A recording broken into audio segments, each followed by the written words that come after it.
Good evening. We are live and we are back and we are happy.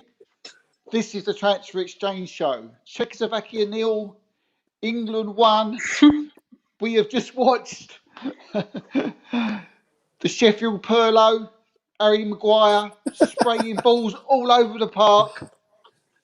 The babyface assassin, Bukayo Saka terrorising defences. Jack Grealish, Cristiano Ronaldo. Are you watching? Proving his doubters wrong. Good performance from the first half, but not so good in the second. But who cares? Italy, Germany, France.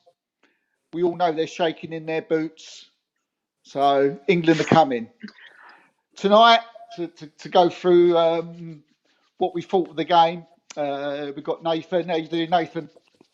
Very good after that. After the first half, anyway. Yeah, it was good. Marie, how you doing? We got Sancho come on for a bit. So yeah, Bellingham. No, she's not happy. not long. Definitely long enough. Yeah, not long enough. Not long enough.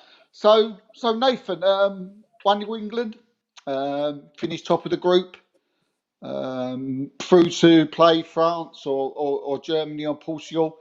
But what do you think of the game? I was really happy with Saka and Grealish. Really, they're the two that really stood out for me.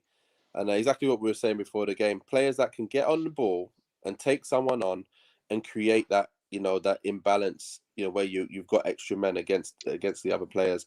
That's when things, happen in a game, and that's what happened time and time again. First half, every time Grealish and Saka got on it, they just looked a different class. And I was just thinking, I wish we had Bellingham in there as well. It would have made it move a lot faster. Because early on in the game, look what we had. We had it a bit slow at times. You're thinking, come on, let's move it a bit more. Let's move it a bit quicker.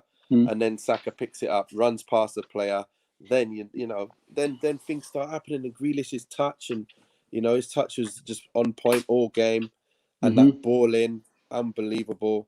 It's just what you want to see. And the more of them type of players you have on the pitch, the more easier it's going to be for us to score goals. And you even see Harry Kane gets a chance again, and now he looks like the Harry Kane that everyone's talking about.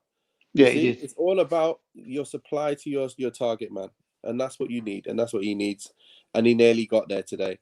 But definitely, if he does not play Grealish next game, he needs sacking. Simple. And Saka needs to be involved as well. Simple.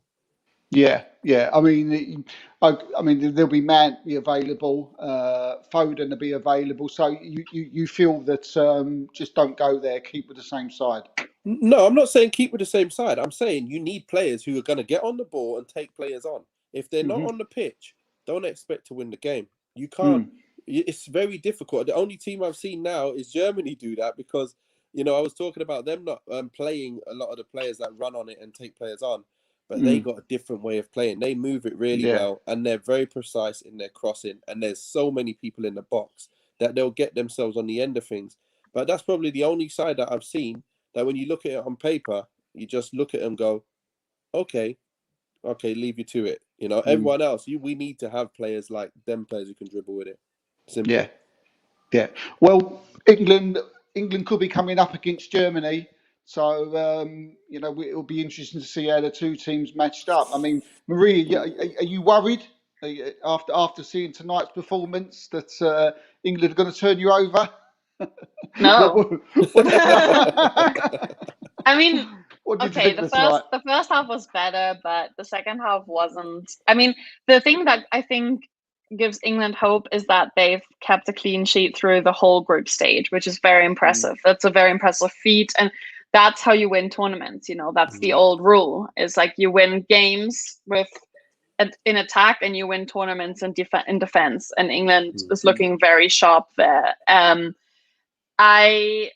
I mean, it's very likely they'll play Germany, to be honest. If Germany are to beat Hungary, which is looking likely, and France will beat or tie against Portugal, which is also very likely, then Germany will be second in the group, meaning they'll play England. And honestly, I think Germany would win that game because I think they are tactically a little better, and they have had very minor changes to their lineup as opposed to England, who seem to be kind of like in an experimenting stage.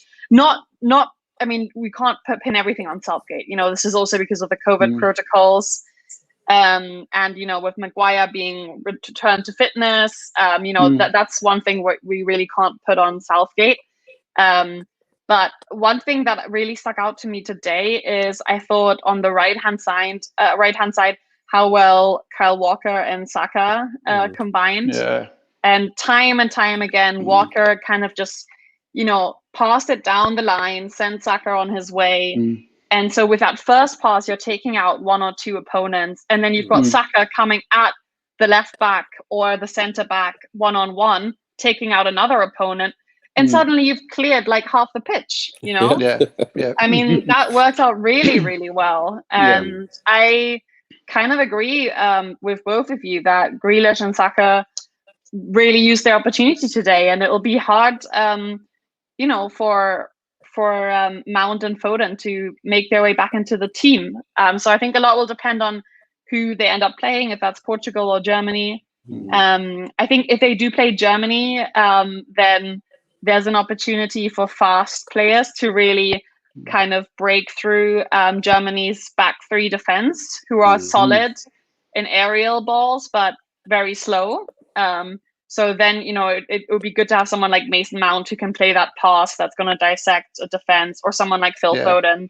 But if they play Portugal, then it would be great to have those one-on-one players. So 1v1. So it kind of just depends, I would say, who they end up playing against. Yeah. I mean, I couldn't agree with you more. I thought Kyle Walker and Saka connected very well tonight. I mean, what happened? I'm not saying Kyle Walker's old and he hasn't got the legs anymore. He certainly has, but he can certainly use his pace over a small amount, a small area where he can get quicker. And Saka's the one where he can, where he's got he's younger and he can, he's got more.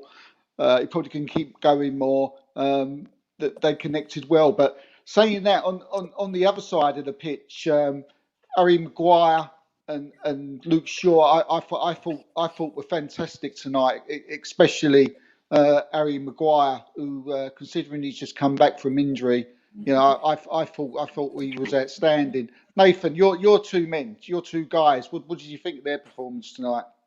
Yeah, they did really well. Very solid performance.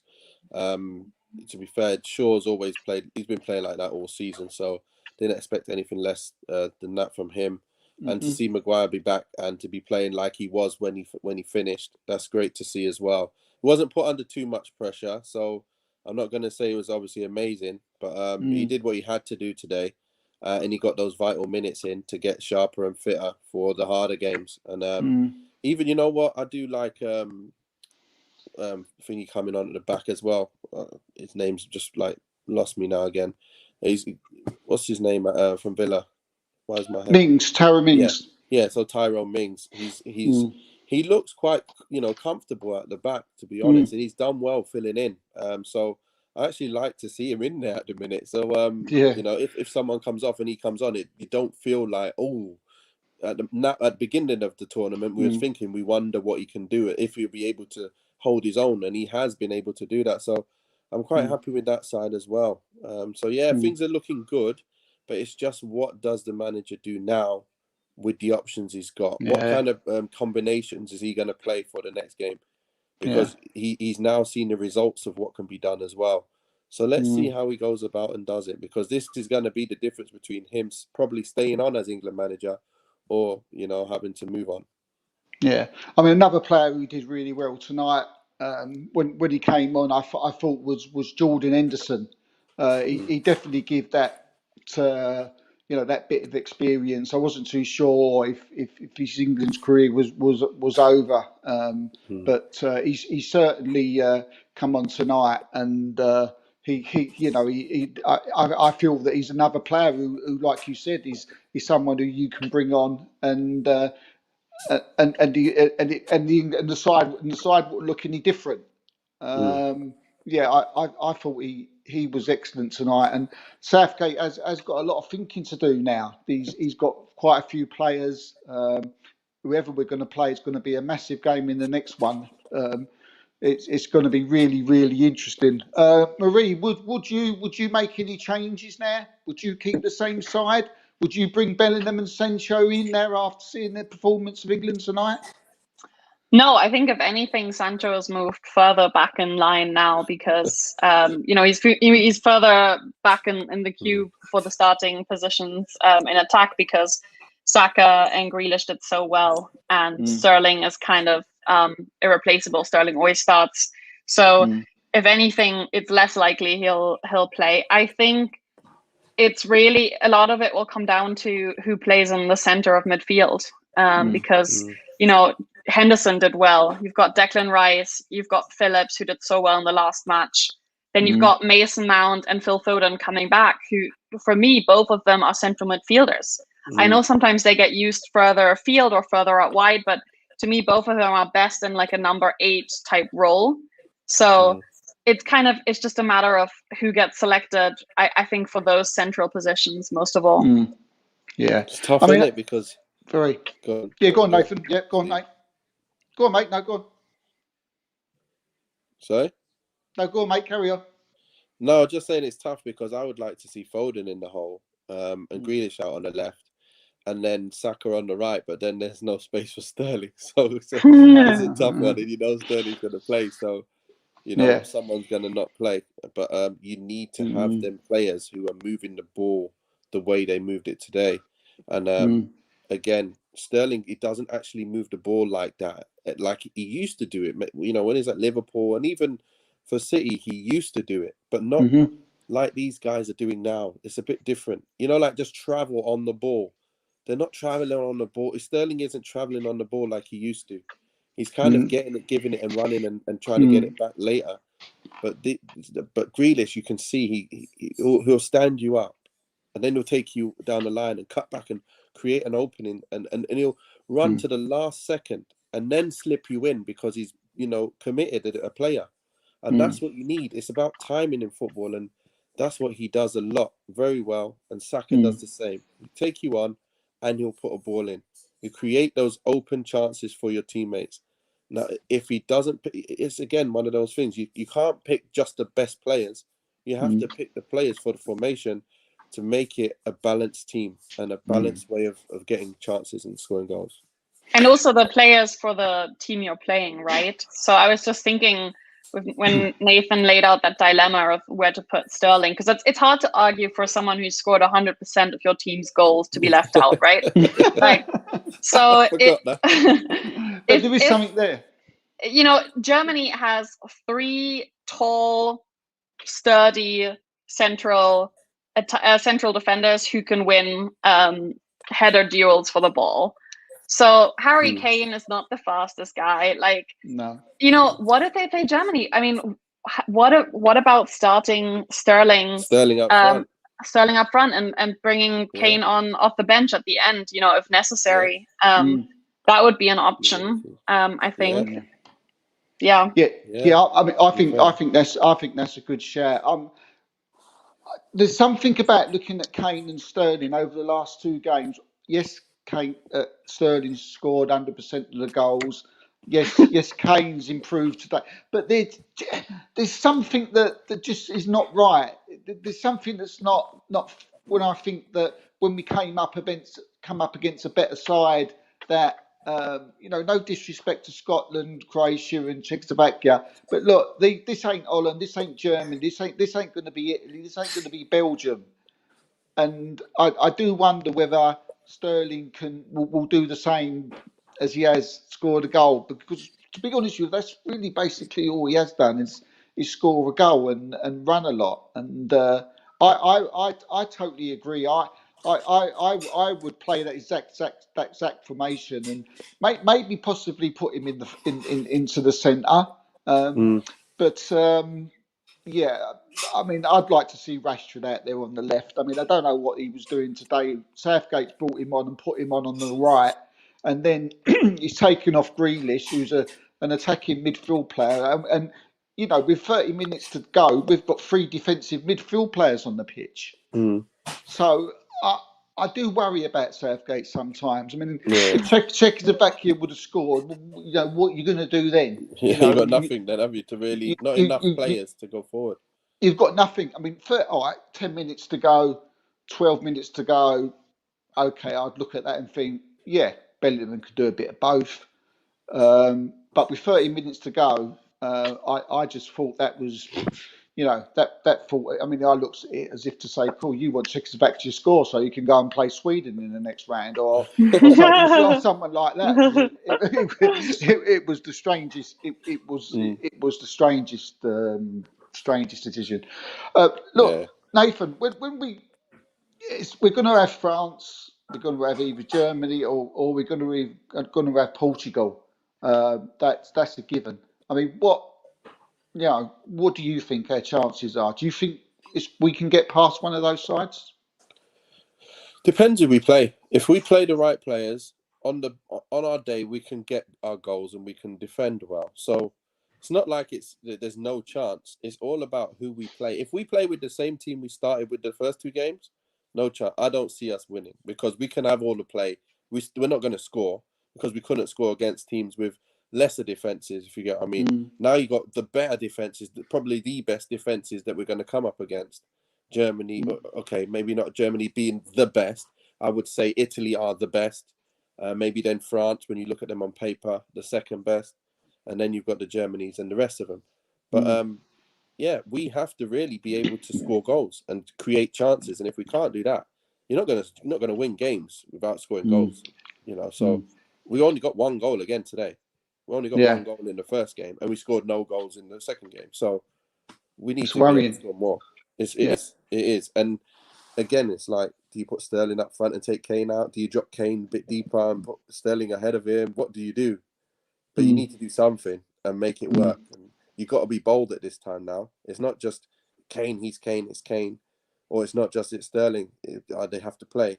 What is the best players for that team? And that's the hard bit, isn't it? That's the manager's job. And let's see what he can do.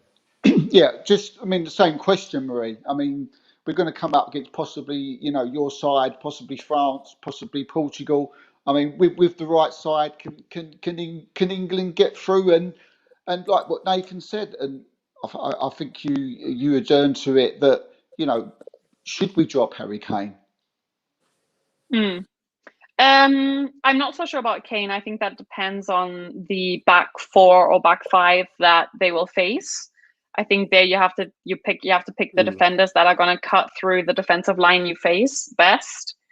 I do think that England on a good day can beat all three of those teams. I mean, they're all strong teams, let's be honest. Portugal, they may have lost 4-2 against Germany, but if you look at their individual players, then it's actually the strongest side that Portugal has had pretty much since Figo and Rui Costa.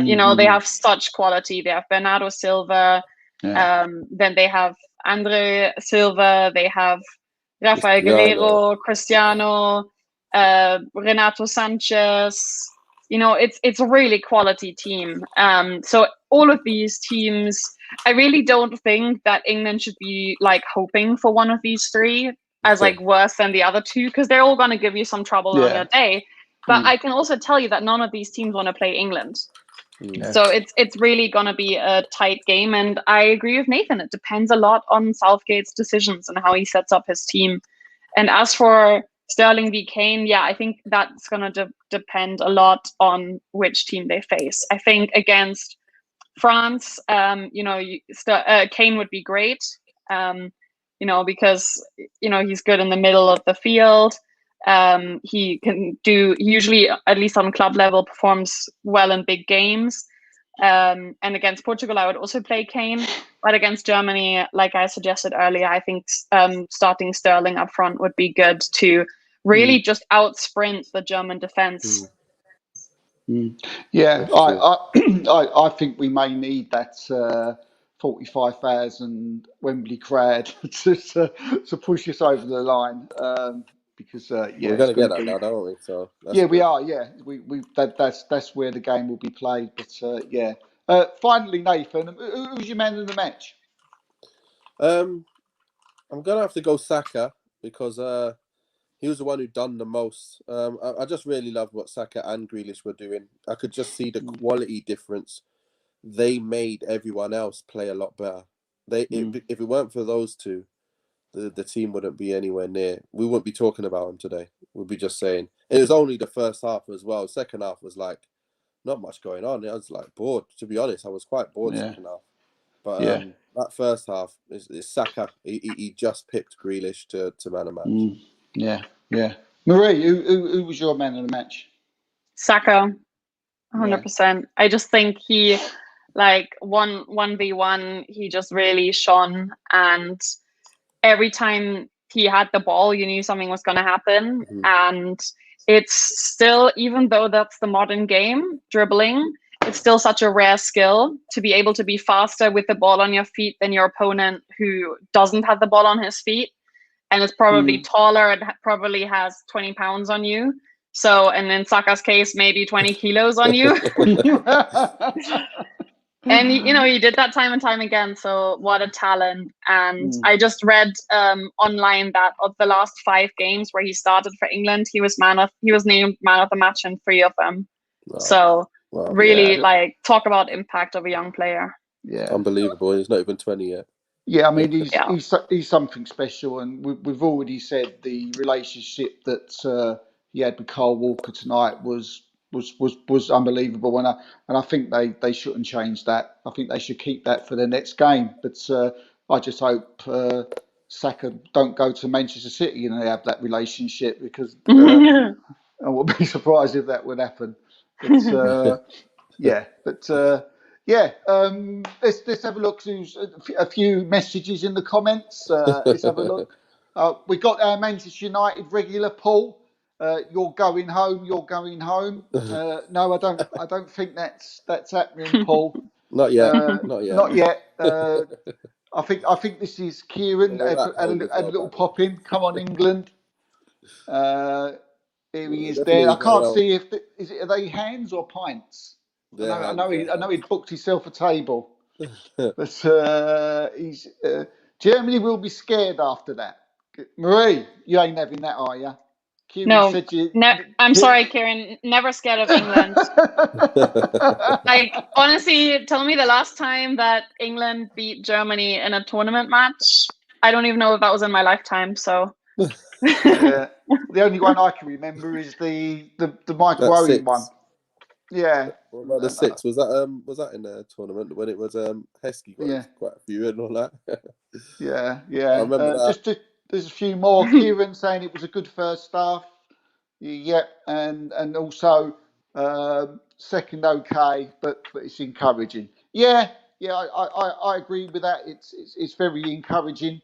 We've got that little bit better from when we started in the Croatia game. So bit by bit, the important thing is that we're improving. So as little as it is, we've got Lee as well there. Hello, Lee. How you doing, mate? I hope you're having a lovely holiday. Looks like you're getting a nice tan from what I'm seeing. He said, let's hope Hungary with Portugal lose. We play Hungary. Yeah. Amazing. Yeah. Lee's been on he's got the calculator out, it seems like, Lee, and looked at all the permutations and seen, my God, how can we play Hungary? But yeah, I mean, it's I'm looking forward to it wherever we play, and as I say, it's going to be at Wembley, so it's going to be a special day. And so that's why Paul said we're going home. Now I know what you mean. Maybe his Paul going home. I know Paul's a Welshman. I've seen a couple of his comments in here before. I know he's from the valleys, so he must be happy at the moment, and he's having a good tournament. But anyway, look, thanks for joining us, everybody. We're all happy. Even Marie's happy because she may have England in the next round, and she's very confident that she's just going to. Also, Bellingham played well. You know, he made some arguments to get more minutes, so getting some Bundesliga glamour there. Yeah. There you go. Yeah. There you go. All happy tonight. All happy. Nathan, thanks for joining us. Thanks a lot. Marie, thanks a lot. Thanks for joining us tonight. Thanks, guys. Thank you. I think we're going to be back tomorrow. The Spain game, big game for Spain. We're going to do a preview for that, and then we'll obviously be back Sunday, and keep your eye out on the Twitter page for the rest of the games, when and where and what games we'll be covering. So until then, yeah, Kieran, I'm doing it for you. Peace out. Stay safe. And And wash your hands. And perfect. Bye, guys.